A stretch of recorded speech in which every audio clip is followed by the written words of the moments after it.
Gênesis capítulo 12, de 1 a 3. E logo em seguida, carta de Paulo aos Efésios, capítulo 1, verso 3. Ora, o Senhor disse a Abrão: sai da tua terra e da tua parentela, e da casa do teu pai, e vai para a terra que eu te mostrarei. Farei de ti uma grande nação, e te abençoarei, e engrandecerei o teu nome, se tu uma bênção. Abençoarei os que te abençoarem, e amaldiçoarei aqueles que te amaldiçoarem. Em ti serão benditas todas as famílias da terra. Amém?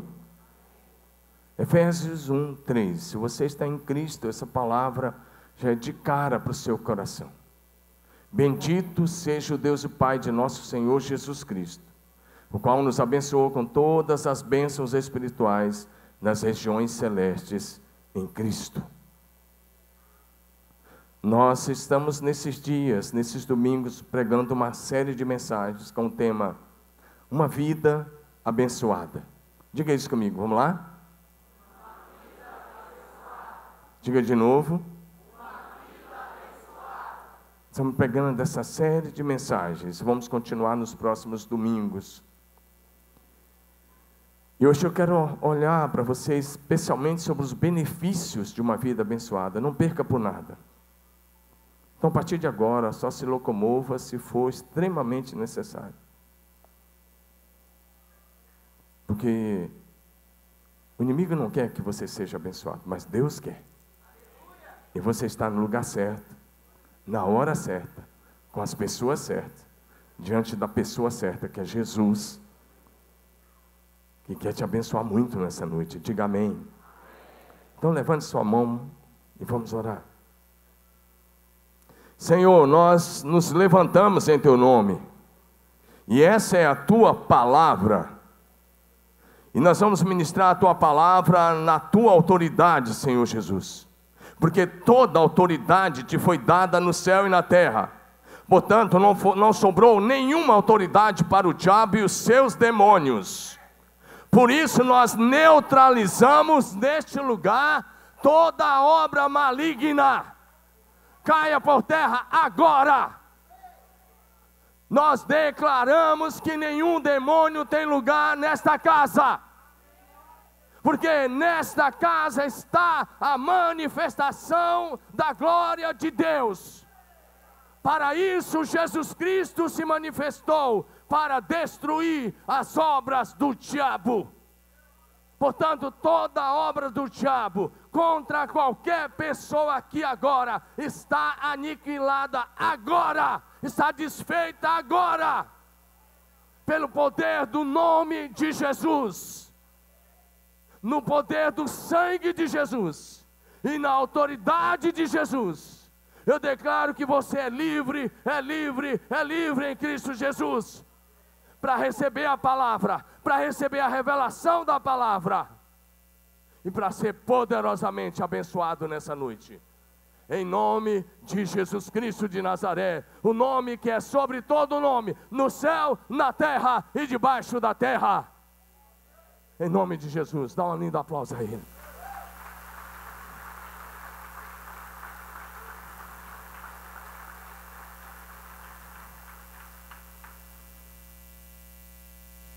Sabe por que eu estou orando assim? Porque eu percebo no meu espírito que o diabo quer atrapalhar a sua vida.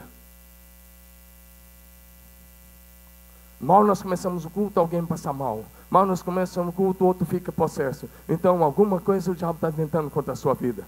Então erga a tua cabeça e recebe no teu espírito a palavra nessa hora, e não dê lugar ao diabo. Amém? Diga comigo, uma vida abençoada. Nesse texto, esse texto é clássico, muito conhecido. A Bíblia diz nesse texto que Deus chama Abraão. Ele estava morando agora em Harã. Ele tinha saído de Ur dos Caldeus, ele morou com seu pai e a sua família. Ele já era casado e agora ele é um homem de 75 anos. E Deus chega para ele e diz: Abraão, sai dessa terra, e você vai para uma terra que eu vou te mostrar. E Deus disse: eu vou te abençoar muito. Mas Ele disse assim: eu vou te abençoar para que você seja uma bênção. Amém, amados? E aí Deus estabelece de cara um princípio. E o princípio é: abençoarei aqueles que te abençoarem. Por favor, vamos usar NVI aí, tá? Eu sei que o texto talvez está na RA, mas a deixa muito a desejar. Então vamos, pelo menos aí, fica mais fácil a compreensão. Obrigado, vamos trabalhar juntos aí. E Deus então estabelece um princípio. E o princípio é: abençoarei aqueles que te abençoarem, e amaldiçoarei aqueles que te amaldiçoarem. Esse princípio está de pé na igreja de Jesus Cristo hoje. Diga aleluia. Por isso o texto que lemos em Efésios 1:3, a palavra de Deus diz: bendito seja o Deus e Pai de nosso Senhor Jesus Cristo, o qual nos abençoou com todas as bênçãos. Diga, eu já, levante sua mão e diga: eu já sou. Diga, como filho de Deus. Diga bonito: como filho de Deus, eu já sou abençoado com toda a sorte de bênçãos nas regiões espirituais, em Cristo Jesus. Diga: meu Senhor, meu eterno Salvador. Diga aleluia. Se você já entregou sua vida a Jesus Cristo como seu Senhor e Salvador, você já é abençoado nas regiões celestiais. Mas agora você tem que trazer essas bênçãos das regiões celestiais, e elas têm que se tornar realidade no mundo físico onde nós vivemos. Amém? Você já recebeu a maior de todas as bênçãos, que é a sua salvação eterna. Não tem bênção maior do que você salvo, ter o seu nome escrito no livro da vida, a garantia da eternidade com Deus. Não tem bênção maior do que essa. Jesus disse que esse teu nome escrito no livro da vida deve ser a razão da nossa maior alegria. Está em Lucas capítulo 10, verso 20. Os discípulos estavam alegres porque eles tinham autoridade espiritual. E aí Jesus disse: não fiquem alegres só porque eu dei autoridade a vocês para expulsar demônios. Ele disse: o motivo de vocês estarem alegres tem que ser porque o nome de vocês está escrito nos céus. Quantos aí em Cristo Jesus já tem o nome escrito no céu? Isso é a maior coisa que te aconteceu nessa terra. Você tem o que o maior bilionário ou multibilionário não tem, porque ele é tão pobre que talvez só tem dinheiro, mas você tem o nome escrito no livro da vida. Você viverá eternamente, você tem vida eterna garantida, não por causa de você, mas por causa daquilo que Jesus Cristo fez na cruz do Calvário em nosso lugar. A salvação é de graça, mediante a fé em Cristo Jesus nosso Senhor. Diga amém. Mas Deus é tão bom, que Ele não só nos salva, Ele nos salva e nos abençoa. Amém? Eu quero falar sobre algumas bênçãos de Deus, rapidamente com você. Primeira coisa que eu quero enumerar com você são os benefícios de uma vida abençoada. Eu quero dizer, Deus, o que é que Deus faz? Vamos lá, olha para frente. Ele reconciliou você em Cristo, através de Cristo. Você estava na posição de inimigo, eu e você. Mas em Cristo nós somos reconciliados, nós nos tornamos amigos de Deus, nós somos salvos. Ele escreve o nosso nome no livro da vida. E aí, como se não bastasse, Ele dá ordem aos seus anjos para estarem conosco de dia e de noite. E Ele cuida de cada detalhe da nossa vida, porque agora nós nascemos na família de Deus e nós somos filhos do Deus que se assenta no trono do céu, que é o Criador e o sustentador de todas as coisas que existem nos céus e na terra. Você não é qualquer um, você é filho do Deus Altíssimo, diga amém. Então Deus passa a cuidar de você. Isso não vai desenvolver em você irresponsabilidade, muito pelo contrário, vai desenvolver em você grande responsabilidade diante de Deus e diante das pessoas, porque Deus te abençoa para que você seja uma bênção. Ele diz: Abraão, eu vou te abençoar, mas tem um propósito, eu te abençoo para que você seja uma bênção, porque no chamado de Abraão ele diz de cara: seja uma bênção. Vira para o teu vizinho e diga para ele: seja uma bênção. Fala melhor para ele, diga assim: seja uma grande bênção. Seja uma grande bênção. Eu quero te dizer, olha para mim, Era só para dizer essa frase, qualquer outra frase está fora de ordem agora. Quero dizer uma coisa para você, Deus te ama tanto, tanto que Ele te salva, e Ele disse que Ele abençoa todas as áreas da sua vida. Isso envolve a sua profissão, isso envolve a sua saúde física, emocional, psicológica, espiritual. Isso envolve vida longa, se você é um servo fiel de Jesus. Isso envolve um casamento duradouro, um casamento, porque esse negócio de você dizer que ama Jesus e está aí querendo quebrar o casamento, saindo de um casamento e entrar no outro, meu querido, isso aí é qualquer outra coisa. Não tem nada a ver com o evangelho de Jesus. Porque se você é um servo fiel de Jesus, uma outra coisa que você vai ter é um casamento abençoado. E se você não casou ainda, você vai casar, você vai desencalhar e vai sair disso aí, e vai casar, e vai ter um casamento abençoado, em nome de Jesus. A moçada aí, querem isso ou não? É isso aí, galera. Amém? Uma outra coisa, seus filhos, olha para mim, seus filhos serão abençoados. Amém? Filhos benditos do Senhor. O Salmo 127 diz que os filhos são herança da parte do Senhor, e o fruto do ventre é o seu galardão. Amém? Filhos abençoados, prósperos, bem-sucedidos, família abençoada, e mais, toda a sua descendência será abençoada. Se você crê nisso, levante a sua mão. Diga: toda a minha descendência será abençoada por causa da minha obediência. Diga de novo: toda a minha descendência será abençoada por causa da minha obediência à palavra de Deus. Diga aleluia.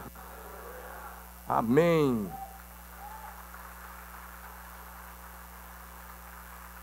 Uma outra coisa que a Bíblia vai falar é que você vai ser próspero. E quando a gente fala em prosperidade, você já pensa em finanças. E eu não estou pensando em finanças. Inclui também finanças. Estou pensando em todas as áreas da sua vida. Porque prosperidade não significa o quanto você pode guardar, mas o quanto que você não pode reter. Você prova que você é próspero se você for generoso.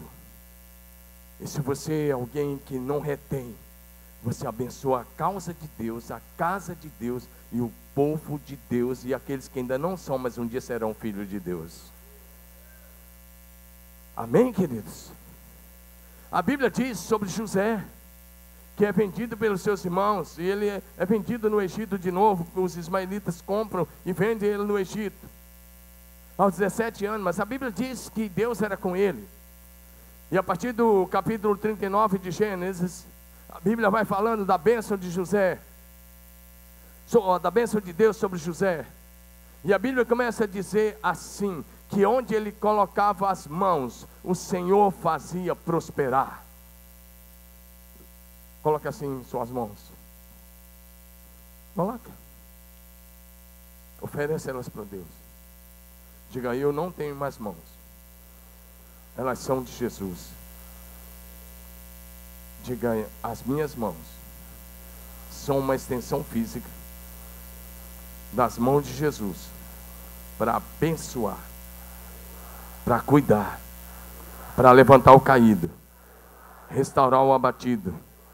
Diga: para operar. Diga como quem crê: para operar sinais e maravilhas no nome de Jesus. Você crê nisso? Diga aleluia.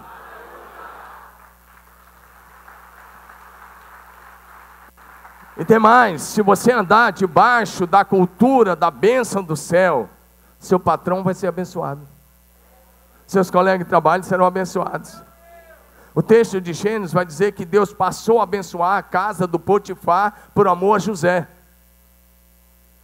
O Potifar passa a prosperar em todas as áreas, porque Deus tem alguém lá que era abençoador. Lembra do texto de Gênesis? Eu te abençoarei, você vai ser uma bênção. E José chega na casa de Potifar e ele é uma bênção. E por causa de José, Potifar e a sua casa prosperam. Diga amém.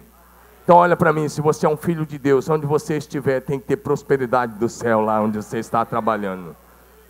Agora, para isso, meu querido, você tem que ser representante de Jesus e andar na palavra, em obediência, em santidade e fidelidade ao Senhor. Isso não é para gente religiosa. Isso é para gente que segue os passos de Jesus.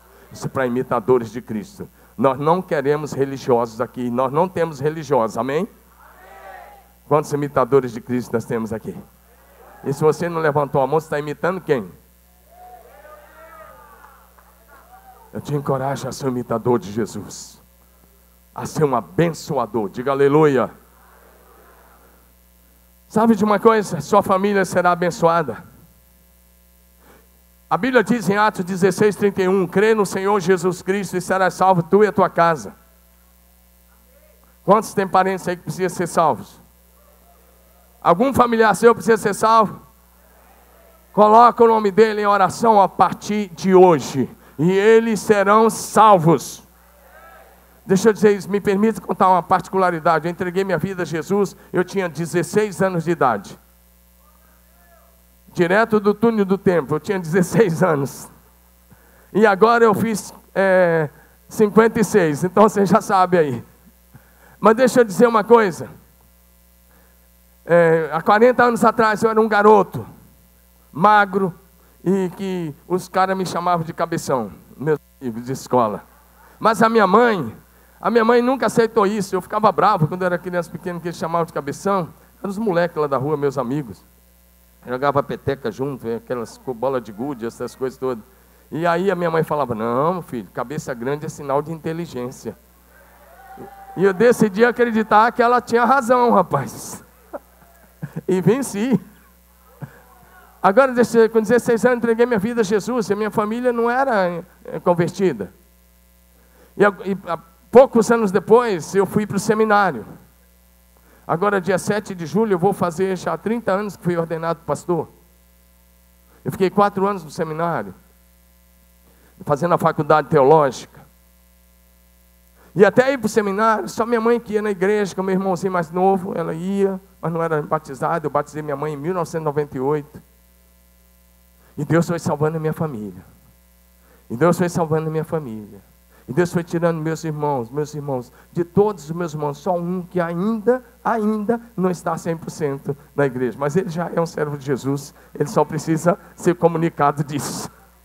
Eu tenho um pastor amigo meu, lá de Palmas, chama Davi, que está indo acompanhar e fazer visita a ele. E meus irmãos dão testemunho, e eu sei que ele vai ser salvo em Cristo Jesus.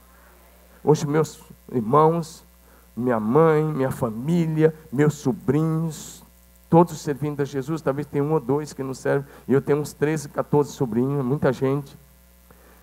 Mas sabe de uma coisa? Hoje eu já tenho um filho que está dando continuidade, que é o Davi, aqui nessa casa. E eu fico tão feliz porque Deus chamou meu filho. Um dia ele chegou para mim e falou, eu não quero mais trabalhar no banco, eu quero ser pastor. Você e a sua família serão muito abençoados, diga amém. E Deus falou com Abraão que toda a sua descendência seria abençoada. Êxodo, vou bem rápido agora. Êxodo capítulo 20, versos de 4 a 6.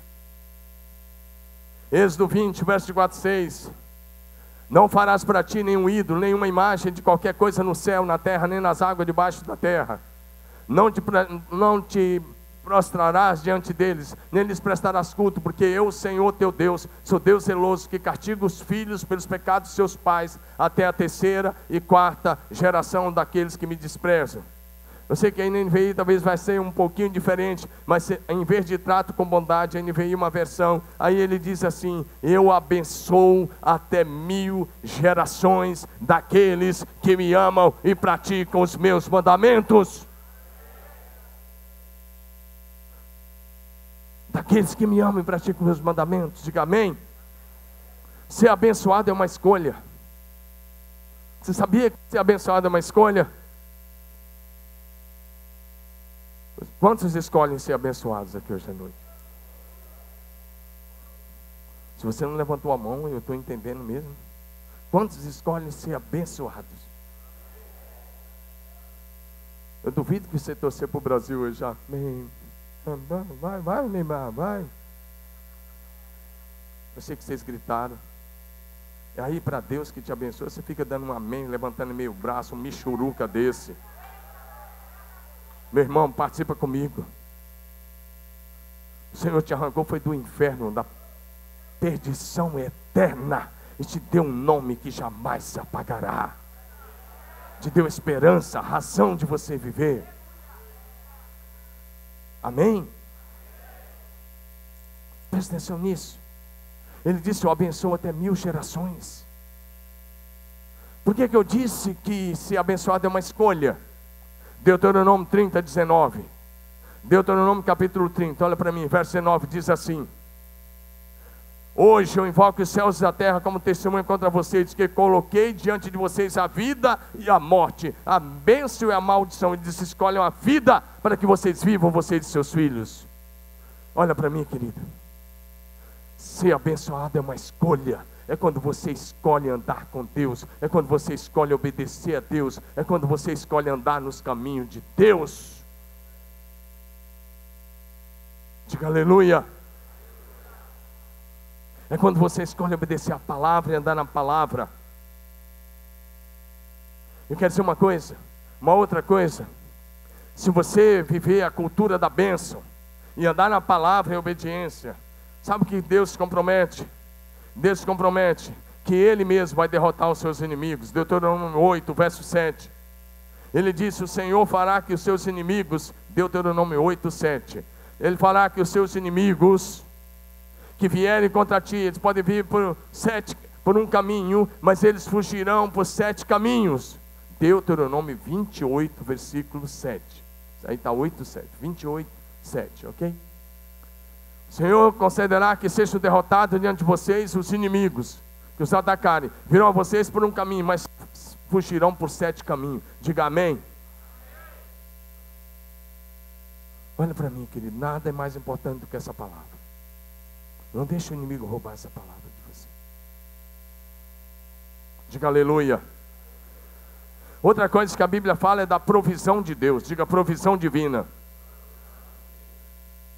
Um dos nomes de Deus é Jeová Jireh. Jeová Jireh significa Deus é o meu provedor. Levante sua mão e diga: Deus é o meu provedor. Diga de novo: Deus é o meu provedor e a minha provisão. Esse nome aparece lá em Gênesis 22, verso 7. Quando Isaac pergunta para o seu pai, ele diz: aqui nós temos o fogo e a lenha, mas onde está o cordeiro? E ele diz: Jeová Jireh, Deus proverá. Talvez você está olhando para algumas situações, e se você não tiver fé, você começa a se desesperar. Mas Deus diz: eu sou o teu provedor e a tua provisão. Diga amém. Em Mateus capítulo 6, de 25 em diante, o Senhor Jesus diz: não fique ansioso por coisa alguma. Não ande ansioso. Ele diz que o Pai cuida das flores, dos lírios, cuida dos pássaros, e Ele vai cuidar de você. Diga aleluia. Em Deuteronômio 28, de 1 a 6, eu vou apenas mencionar, porque eu preciso passar rápido para chegar num outro ponto muito sério. Ele disse: atentamente ouvires a voz do Senhor teu Deus, e se você guardar todos os seus mandamentos, não é alguns que você gosta, se guardar todos os seus mandamentos. Ele disse: o Senhor teu Deus vai te exaltar. E ele repete: se você ouvir a voz do Senhor, ele diz: virão a ti todas essas bênçãos e te alcançarão. E aí ele começa a dizer: bendito você vai ser na cidade, bendito, pode passar, bendito você vai ser na cidade, bendito você vai ser no campo, bendito vai ser o fruto do teu ventre, ele fala: teu filho vai ser abençoado, bendito, ele fala até do seu cesto e da sua amassadeira, ele fala a sua vaca, o seu boi, a sua plantação, ou seja, ele está falando da economia da época. Mas se fosse hoje, ele ia dizer: todas as áreas da sua vida serão abençoadas por Deus. E o que Deus abençoa, abençoado está. E ninguém pode mudar a bênção, porque é o contrário. Ele diz: abençoarei aqueles que te abençoarem, e amaldiçoarei aqueles que te amaldiçoarem. Olha para mim. E agora, olha para o seu vizinho de cadeira e diga o que eu vou dizer, espera o que eu vou dizer. Pergunta para o seu vizinho assim: você quer ser muito abençoado? Só se não é para conversar não, só isso mesmo. Você quer ser muito abençoado? Se ele disser sim, fala, então me abençoa. Essa é a cultura. Olha para mim, essa é a cultura. Olha para mim, abençoarei os que te abençoarem, e amaldiçoarei os que te amaldiçoarem. Ou seja, olha para mim, querido, não perde. Se você é um filho de Deus, e alguém se levantar para te amaldiçoar, essa maldição vai vir sobre a cabeça dele. Por isso você não é escravo do medo. Esse negócio de você ficar com medo do feiticeiro, com medo do escuro, com medo de quê? Meu querido, em volta de você, primeiro, em você habita o Espírito Santo.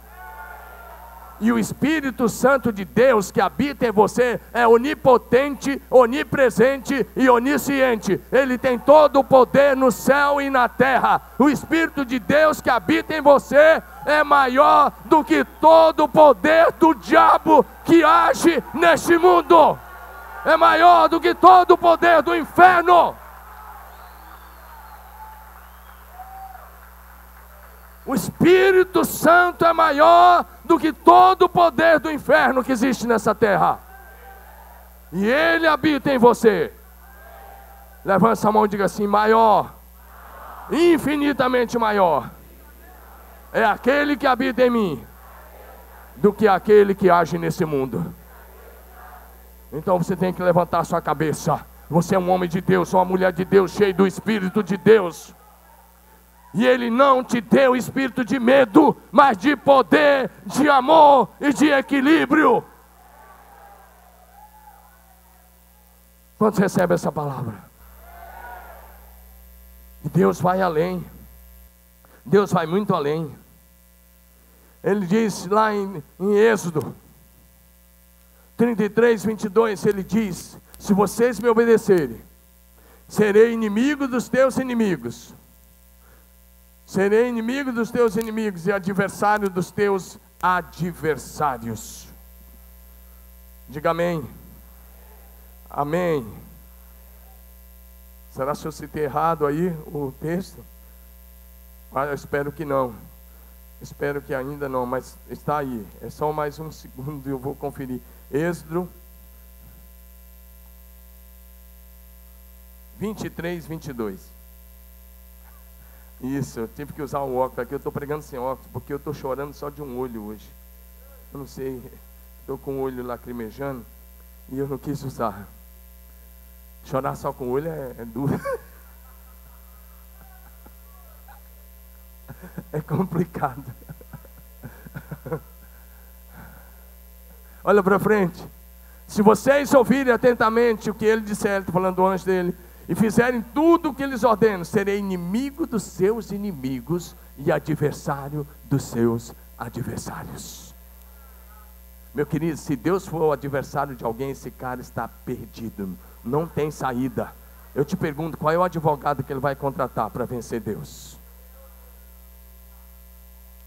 Mas você tem que obedecer a palavra, diga amém. A última coisa que eu vou enumerar, vou pregar só 2 pontos, eu espero que dê, é que se você está debaixo, diga assim, debaixo da bênção, diga bonito, andando debaixo da bênção, diga, Deus frustra os planos dos inimigos. Levante sua mão e diga assim: andando debaixo da bênção, Deus frustra os planos dos nossos inimigos. Agora preste atenção que eu vou lhes contar uma história verdadeira. E para isso, depois eu quero pedir aos líderes de célula que leiam o livro de Esther até quarta-feira. Porque vocês vão precisar conhecer a história aí que está no livro de Esther. Todo o livro de Esther é um livro pequeno, mas vocês precisam ler, senão você não vai entender quando você for ensinar isso nas células na quarta-feira. Mas o livro de Esther começa mostrando para nós a história, começa falando do Império Persa, ou Medo e Persa, que vem depois do Império Babilônico. E começa mostrando os dias do rei, ele é chamado de Assuero ou Artaxerxes. É um rei que vive aí 480 anos por aí, um pouco menos, antes de Cristo.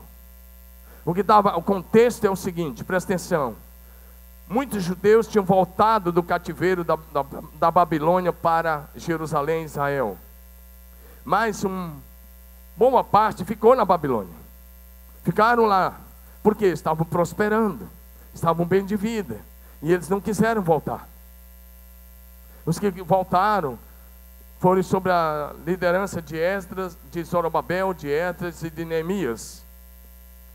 Mas alguns ficaram. E o livro de Esther começa mostrando primeiro, falando de um divórcio. Porque o rei está dando um banquete, manda chamar a rainha Vasti, ou alguns falam Vasti, eu prefiro falar Vasti. E é Vasti mesmo em português, o nome mais correto, mas Vasti. E ela também está dando um banquete para as princesas, porque esse império era enorme, presta atenção nisso. Por 3 vezes, nesse livro de Esther, você vai ver que esse império Medo e Persa, ou Medo-Persa, como é conhecido, eles governavam da Índia até a Etiópia, sobre 127 povos, 127 nações. Eles dominavam e deixavam o povo e eles controlavam com seus exércitos e nomeavam os seus governadores. Agora presta atenção, e cobrava impostos altos. Esse rei governava sobre 127 províncias, 127 povos.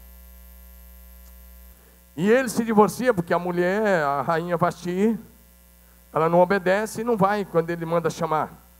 Mas eu quero olhar alguns textos com você. Uns 2 anos depois, ele se divorcia da rainha e o conselho que ele recebe dos seus ministros era que ele devia promover um grande concurso, algo assim. Olhar as moças de todas as províncias e das mais bonitas, entre as mais bonitas, escolher algumas. Elas ficariam um ano de preparação, porque o rei era considerado uma certa divindade. E depois algumas delas iam sendo apresentadas. Aquela que o rei gostasse ia ser a rainha. E você conhece a história. E uma judia chamada Esther é escolhida. E ela era uma moça órfã de pai e mãe, que havia sido criada pelo seu tio, o primo Mardocai ou Mardoqueu, em algumas versões. E esse cara cuida dela. E esse cara é muito corajoso, porque ele candidata essa órfã e ela se torna a rainha desse império imenso. E eu quero mostrar para vocês o que está acontecendo agora. Ela se torna rainha e ela já está como rainha há uns 5 anos. E agora já era o 12º ano do rei Assuero. E aí, nesse período, ele tem um primeiro-ministro que era o cara que governava tudo depois dele, chamado Amã. Eu quero começar com Esther capítulo 3, versos 5 e 6. Por favor, vamos projetando aí. E esse Amã foi nomeado como primeiro-ministro. E o que ele queria era... E ele mesmo fez uma lei que todos tinham que se prostrar diante dele. E aí, Hélio, eu fiquei pensando, está aqui nosso missionário no Japão. Só abrir um parênteses, fica em pé, Hélio. Esse aqui é nosso querido missionário, pastor Hélio Miura, lá no Japão. Dá uma salva de palmas para Jesus pela vida dele. Sabe, Hélio, eu já fui ao Japão tantas vezes, né? E a gente faz assim, quando cumprimenta as pessoas. Mas depois que eu fiquei lendo isso aqui, rapaz... eu acho que está errado. Eu estou falando sério, gente. Porque se esse fizer assim, for sinal de respeito, tudo bem. Mas se for uma reverência, está errado. Porque o que acontece é que as pessoas tinham que se curvar diante desse camarada chamado Amã. E o Mardoqueu não se curvava. E nem se prostrava. E Amã fica muito irado. E aí ele manda perguntar, e os outros funcionários dizem que Amã era judeu, e que Amã não se curvava porque ele só se curvava diante de Deus. Por isso que eu fiquei pensando nisso, velho. Ele só se curvava diante de Deus, ele não se curvava diante de outras pessoas. E o Amã então arma uma. Ele é primeiro-ministro, ele chega, ele pesquisa, ele fala, é judeu. E ele diz, vou matar esse cara. Mas ele não fica contente. Satanás entra em Amã. Presta atenção. E Satanás quer estragar o plano de salvação. E Satanás, através de Amã, Amã fez um projeto de lei inspirado por Satanás. Sim, existe inspiração satânica. E ele faz um projeto de lei, e ele não diz quem é o povo para o rei Assuero. Ele diz que tem um povo que não se curva. E agora Amã faz um projeto de lei para matar não apenas o Mardoqueu, mas para matar todos os judeus da face da terra, das 127 nações que o império governava. E ele pega o anel, ele conta para o rei dá um anel para ele, ele faz o projeto do jeito que ele quis e marcou a data da matança. Sabe qual era a data? Dia 13 de dezembro daquele ano. Lançaram sorte e saiu para o dia 13 de dezembro. E foi marcado que no dia 13 de dezembro daquele ano, todos os judeus dessas 127 nações seriam aniquilados da terra. Só faltou ser sexta-feira 13. Brincadeira, estou brincando. Ele disse: nós vamos aniquilar essa raça. Se você pensa que Hitler foi o cara que primeiro pensou em aniquilar os judeus, você está errado. Foi um cara lá atrás, muito antes de Cristo, chamado Amã. E ele faz um projeto de lei. E a lei é escrita nas mais diferentes línguas. Se você ler Esther, capítulo 3, verso 13, você vai ver isso. A lei é mandada para todas as províncias. Esther 4, 3. E quando a palavra do rei chegava, quando o projeto chegava, era lido em praça pública. E a Bíblia diz que os judeus ficavam em pranto e luto. E eles jejuavam, e eles choravam e lamentavam, porque estava marcado o dia deles serem exterminados. Esther 4, 7, 8. Mordecai, o Mardoqueu, fica sabendo. E ele faz saber a rainha Esther um projeto de lei, e ele manda uma cópia do projeto para a rainha Esther.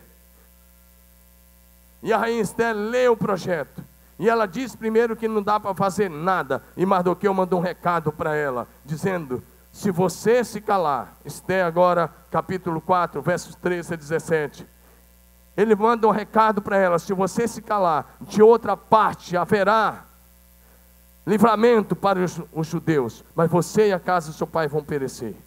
E ele disse uma coisa: quem sabe se para um tempo como esse é que você foi levantada rainha. Eu quero pegar essa frase e dizer: meu irmão, quem sabe se para um tempo como esse é que você está na função que você está, na posição que você está, para fazer a diferença, para pregar o evangelho, para testemunhar de Jesus, para demonstrar o poder de Deus. Amém? Para influenciar e não para ser influenciado, para ser cabeça e não cauda. Diga amém. E aí Esther, com essa palavra, Esther 4, de 13 a 17, ela manda dizer a Amã: ajunta os judeus. Suzã era a capital de Verão, ajunta os judeus que estão na capital, que estão em Suzã, e manda avisar os judeus para jejuar 3 dias e 3 noites. Jejum total, sem comida e sem água. E ela diz: eu também vou jejuar 3 dias e 3 noites. E ela vai e se apresenta ao rei, porque não podia se apresentar. Se o rei não estendesse o cetro, ela morreria. E depois de 3 dias ela se arruma e vai, e o rei estende o cetro para ela. E o rei pergunta: o que você quer? Ela fala: não, quero te dar um banquete. E ela marca o primeiro banquete e diz o seguinte. E ela marca, e o rei vai. E o rei pergunta: o que você quer? Ela fala: não, quero que você volte amanhã, e vai ter mais um banquete. E ela prepara mais um banquete. Enquanto isso, naquela noite, entre um banquete e outro, o Amã mandou preparar uma forca de 25 metros de altura. Esther capítulo 5, verso 14. Ele não ia esperar o dia 13 de dezembro. Ele não ia matar o Amã no dia seguinte. Ele manda erguer uma forca de 50 côvados, são 25 metros de altura. Aí ele está dizendo mais de 20 metros, mas é uma média de 24, 25 metros de altura. 50 côvados. E foi um conselho que a mulher dele deu, porque ele não aguentava mais. Ele disse: eu vou matar uma mãe, e depois no dia 13, que era o final do ano, nós vamos matar todo mundo. Esther 5,14. Diga assim: Deus frustra. Fala bonito: Deus frustra os planos do inimigo. Presta atenção nesse detalhe: no dia seguinte, Mordecai, o Mardoqueu, seria enforcado. Ele morava num lugar privilegiado. Ele mandou erguer a forca bem perto da casa dele, uma forca de 25 metros, para que todos pudessem ver. Mas naquela noite, agora eu quero que você olhe comigo, Esther, capítulo 6, eu vou apenas mencionar, ela vai projetar, eles vão projetar de 1 a 11. Naquela noite o rei não pôde dormir, digo, o rei não dormiu. Quem que você acha que tirou o sono do rei? Não foi o demônio não, foi Deus. E aí o rei manda trazer os livros da memória. E ele achou um lugar em que estava escrito que Mordecai que havia denunciado 2 homens que iam promover um atentado para matar o rei, 2 eunucos, que eram guardas do rei. E eles e Mardoqueu ficou sabendo disso e ele denunciou. E o rei pergunta: o que honra foi dado a esse homem que me livrou da morte? O que foi feito a ele? E eles respondem: não foi feito nada. E então na manhã seguinte a forca já estava montada. E Amã vai lá, primeiro-ministro, e ele quer pedir o rei para matar o Mardoqueu. E quando ele vai chegando, o rei está conversando sobre o que tinha lido. E ele pergunta ao seu servo: quem está no pátio? E eles falam: o Amã. Ele diz: fala para ele entrar aqui. E ele faz uma pergunta para o Amã: o que se fará o homem a quem o rei deseja honrar? E o Amã estufou o peito e falou: deve ser eu. O primeiro-ministro sou eu, o cara mais importante desse rei sou eu, então ele vai querer me honrar. Sabe o que ele disse? Pega a melhor roupa do rei. Olha essa, pega a melhor roupa do rei, pega o melhor cavalo do rei, a melhor sela do rei, e pega a coroa do rei, veste esse homem com as roupas do rei, coloca a coroa do rei na sua cabeça, faça ele montar no cavalo do rei, e alguém puxa o cavalo pela praça, e esse alguém tem que sair gritando: é assim que o rei faz ao homem a que ele quer honrar. Presta atenção, porque o inimigo achava que era ele. O Amã achava assim: eu sou o cara. Fala assim: eu sou o cara. Fala, não tem medo não vou fazer pegadinha. Diga: eu sou o cara que mais precisa de Jesus. Presta atenção. E aí o rei fala: ok, Amã, gostei dessa palavra. Pega a minha melhor roupa, pega a minha coroa, pega o meu melhor cavalo, pega tudo isso, pega a minha coroa, bota na cabeça de Amã, veste ele, coloca ele no cavalo, e você vai puxando o cavalo a pé e vai gritando pela praça da cidade. É assim que o rei faz ao homem a quem ele quer honrar. Você não entendeu, não é possível. Se você entender, você tinha que pular do seu lugar e dar um grito de júbilo ao Senhor. Eu estou pregando para uma igreja viva ou não? Ou você não entendeu? O Amã faz uma forca para matar Mardoqueu.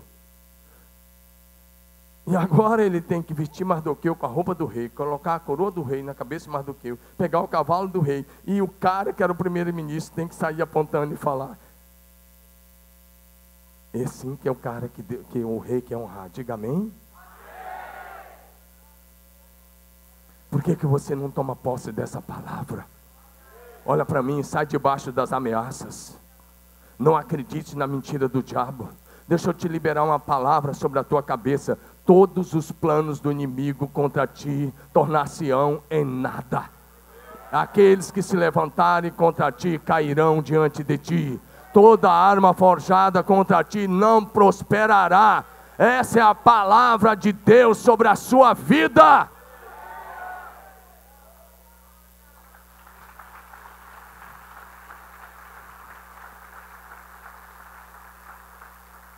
Deus frustrou os planos de morte. E aí no dia seguinte tem um banquete. E o Amã é chamado de novo junto com o rei. E aí o rei pergunta: Esther, qual é o seu pedido? Ela fala: o meu pedido é a minha vida e a vida do meu povo. E aí ela diz: houve um homem que fez um projeto e selou com teu anel para aniquilar todos os judeus da face da terra. Era um extermínio total. Veja bem que Satanás está por trás, porque se matasse a nação judaica, o plano de salvação teria que ser adiado. A vinda do Messias teria que ser adiada. Agora o que acontece? E o rei pergunta: quem fez isso?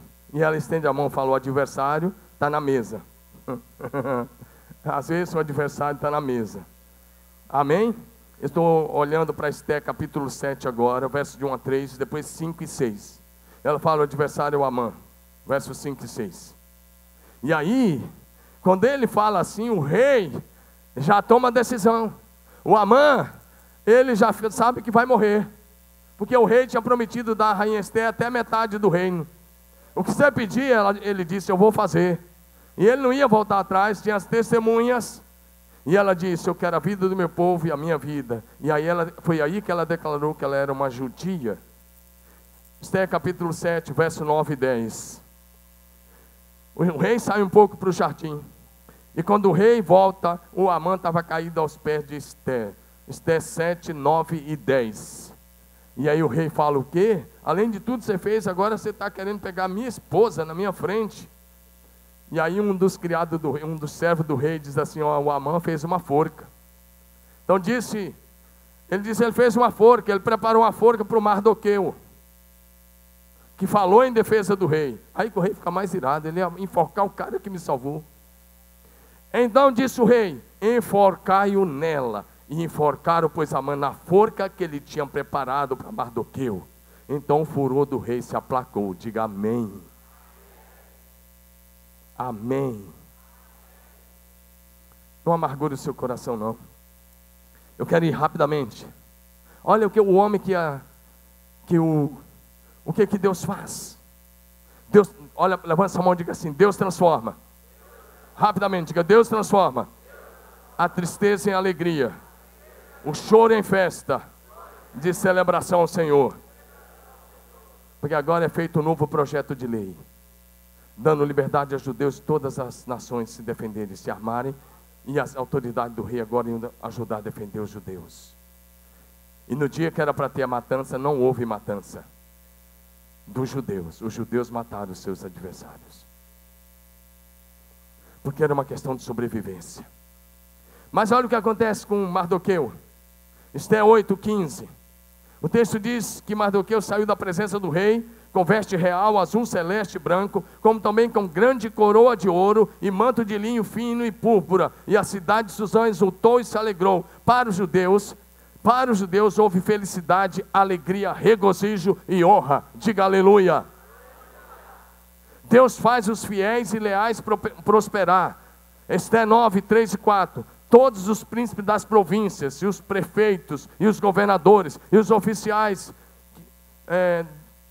que auxiliavam os judeus, porque tinham caído eles no temor de Mordecai, de Mardoqueu, porque Mardoqueu era grande na casa do rei, e a sua fama crescia por todas as províncias, pois ele ia tornando-se cada vez mais poderoso. Esté 10, 2 e 3. Deus vai falar que ele vai falando das coisas a mais desse rei, e ele diz assim na parte 3, verso 3, pois o judeu Mardoqueu foi segundo depois do rei Assuero, e grande para com os judeus, e estimado pela multidão dos seus irmãos, porque ele procurava o bem-estar do seu povo. Ele não apenas queria ser abençoado, ele abençoou uma nação toda. Diga amém. Por último, Esté, capítulo 9, 20 a 22. Mardoqueu agora era o segundo, ele ocupou o lugar que era de Amã. E ele escreveu uma lei, que agora os judeus iam comemorar uma festa chamada Purim, que é comemorada até hoje. Os judeus têm 4 festas grandes: a Páscoa, o Pentecostes, Tabernáculos e a festa de Purim. E essa festa em Israel é comemorada 2 dias para nosso calendário, mês de dezembro, 14 e 15 de dezembro. 13 e 14 de dezembro. Porque os judeus de Suzã tiveram que fazer isso durante os dias 13 e 14. Presta atenção nisso. É bom que você entenda isso. Ele enviou cartas para todas as províncias agora, para que comemorasse no dia 14 do mês e no dia 15, dia 14 e 15, todos os anos, em todas as famílias, em todos os lugares. E ele disse que essa é uma direção que era para todos sempre.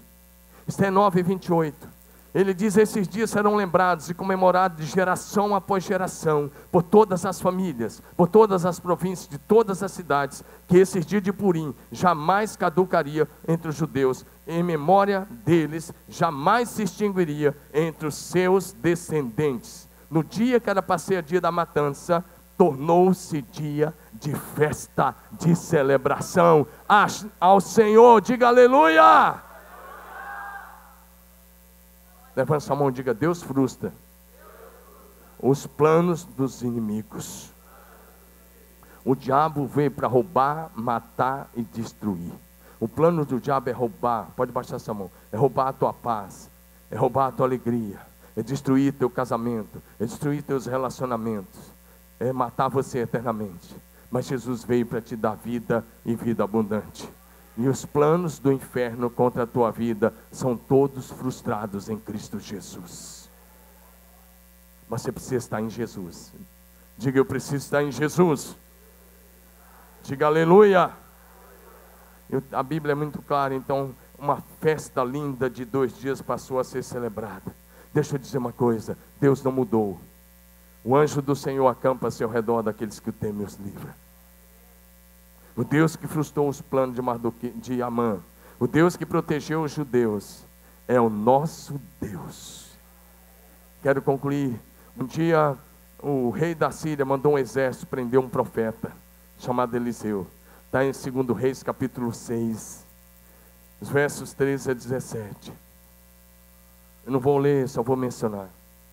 E eles vieram com um grande exército e cercaram a cidade.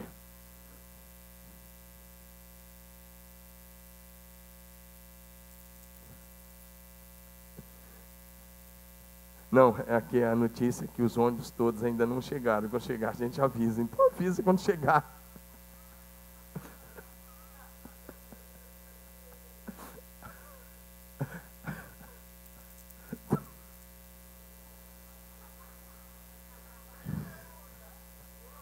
Vai ser coreano um negócio desse, desculpe.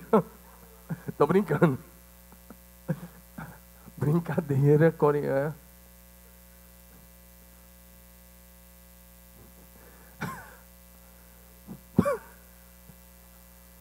Só aqui os mais chegados que entendem que eu estou brincando. Bom, presta atenção. E o rei da Síria manda carros e cavalos e um exército enorme à noite. E cercam a cidadezinha de Dotã. Olha para mim. Se você anda só com os olhos naturais, você vai ver só o que todo mundo vê. Mas se você andar por visão de fé e confiança na palavra de Deus, você vai ver aquilo que os homens de Deus veem. O servo do profeta se levanta de manhã e olha para a cidade cercada. E sabe o que ele diz?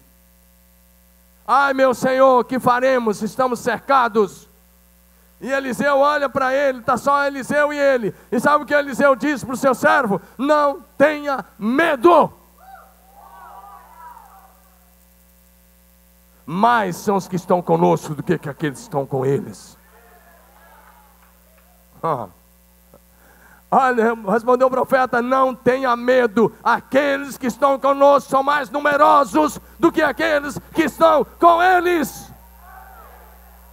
Agora, com a mente natural, você ia falar: o velho pirou de vez, hein? Porque eu e tu e eu, dá 2. Era só os 2. E tinha um exército que cercou a cidade. Ninguém entrava, ninguém saía. E ele fala: os que estão conosco são mais numerosos que estão com ele. Olha para mim, querido. Você está andando por fé ou por vista? Se você andar por vista, você vai ver só o que o servo de Eliseu viu. Então Eliseu fez uma primeira oração: Senhor, abre os olhos desse jovem. E Deus abriu. E quando ele abriu os olhos, ele viu um outro exército de anjos, com carros e cavalos de fogo, em volta da casa de Eliseu. Ei, se você andar com Deus, esses mesmos anjos poderosos vão estar acampados em tua casa. Vão estar acampados em tua casa. Se você andar com Deus, esses mesmos anjos vão estar com você de dia e de noite. O anjo do Senhor vai estar lá. Se você tiver que entrar na fornalha, ele vai ser o 4º homem na fornalha. Se você quer passar para os rios, ele vai estar lá. Você em Jesus nunca estará sozinho. Às vezes eu viajo por aí, eu viajei sexta, voltei hoje. Eu vou pregar em alguns lugares e as pessoas às vezes perguntam. Agora eles evitaram mais. Você vai sozinho, pastor? Eu falo, um homem de Deus nunca anda sozinho. Mas como assim? Um homem de Deus nunca anda sozinho. Eu tenho a presença do Pai, do Filho, do Espírito Santo e de um anjo poderoso. Sabe o que Jesus falou? Sabe o que está na palavra da verdade? Deus falou a Josué. Ele repete lá em Hebreus: nunca te deixarei. Levanta a mão e diga: Deus nunca me deixará, jamais me desamparará. Você nunca, em Jesus, você nunca estará sozinho. Eu quero te convidar a viver a cultura da bênção. Você não está entendendo? Eu quero te convidar a viver a cultura da bênção. Viver a cultura da bênção. Você entende que a bênção é muito mais do que você pensar apenas em finanças? Eu quero te encorajar a voltar nos próximos domingos. Nós vamos continuar por vários domingos ainda pregando essa série. Se você quer viver essa cultura da bênção, ele diz: põe diante de ti a vida e a morte, a bênção e a maldição. Escolhe a vida. Você tem dois caminhos: da bênção e da vida em Cristo Jesus, da maldição e da morte. Olha para mim, não conversa não. Vou repetir: você tem dois caminhos, o da bênção e da vida em Cristo Jesus. E você tem o caminho da morte e da maldição, do inferno, com Satanás e seus demônios. Deixa eu te fazer uma pergunta: qual é a tua escolha? Deuteronômio 30:19, eu estou citando. Qual é a tua escolha? Qual é a sua escolha, igreja? Se você escolhe a vida, se coloca de pé, dizendo: eu escolho a vida, eu escolho a bênção, eu escolho a vida e a bênção. Pessoal do louvor, pode subir.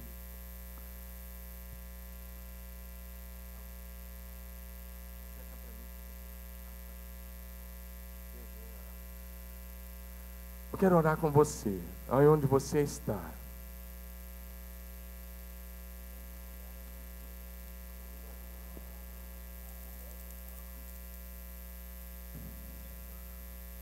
Eu quero orar com você, não se movimenta não, você não veio só para ouvir. Viver a cultura da bênção em Cristo Jesus é uma escolha, é uma decisão. Olha para mim, olha bem para mim. A tua escolha determinará o teu destino. Diga comigo: as minhas escolhas determinam o meu destino. Se você escolher Jesus, que é a vida e a bênção, o seu destino será a eternidade com Deus. Mas se você escolher andar sem Jesus, seu destino será a morte eterna. Eu espero que conscientemente você escolha a bênção e a vida para sempre. Se você quer fazer isso, feche seus olhos, levante uma das suas mãos ou as duas mãos. O pastor Deus vai orar conosco nessa hora. Vem orar. Pai, é tão bom saber que Tu és nosso Pai, que nós somos Teus filhos, que o Senhor cuida da gente, o Senhor mesmo da Tua presença. O Senhor tem declarado: o Senhor é Jeová Jireh, aquele que vem para providenciar tudo, que cuida. O Senhor é nosso pastor, nada nos falta. O Senhor Jeová Rapá, aquele que cura, que sara. O Senhor mesmo escuta as nossas orações. O Senhor mesmo vem para nos libertar. Tirou-nos da lamaçal e colocou nos pés sobre a rocha. Senhor Deus, o Senhor nos criou, e lá na eternidade o Senhor já declarou vida abençoada. Senhor Deus, o inimigo vem para roubar, matar, destruir, colocar mentiras em nossas mentes, tentando criar fortalezas, para tentar derrubar a gente, para não viver o que o Senhor preparou para nós, o potencial total que o Senhor tem para nós, os teus pensamentos, os teus planos para nós, Senhor. Mas nós estamos aqui hoje, Senhor, para declarar: nós escolhemos vida, Senhor, pois a maldição, a morte não vem de Ti, Senhor. Maldição e morte é do inimigo. Eu tenho um Pai, e não é o diabo. Meu Pai é Jeová, Deus Todo-Poderoso. Eu confio em Ti, Senhor. Eu conheço a Tua voz, e eu sei que o Senhor nunca me deixará. O Senhor sempre está comigo. O Senhor está me sustentando. O Senhor está me guiando. O Senhor está comigo. Por isso eu não temerei. Eu não temerei. Eu não temerei. Eu tenho um Pai. Eu tenho um Pai. Eu tenho um Pai. Obrigado, Senhor, pela vida abençoada. Levante suas mãos ao Senhor e declara: Senhor, eu escolho a vida. Hoje eu escolho a vida. Eu escolho a vida, Senhor, pois Tu és meu Pai e está derramando sobre minha vida as Tuas bênçãos. Eu creio em Ti, Senhor. Confio em Ti. Ando contigo. Tu és meu Pai. Obrigado, Senhor. Em nome de Jesus. Dá uma linda salva de palmas.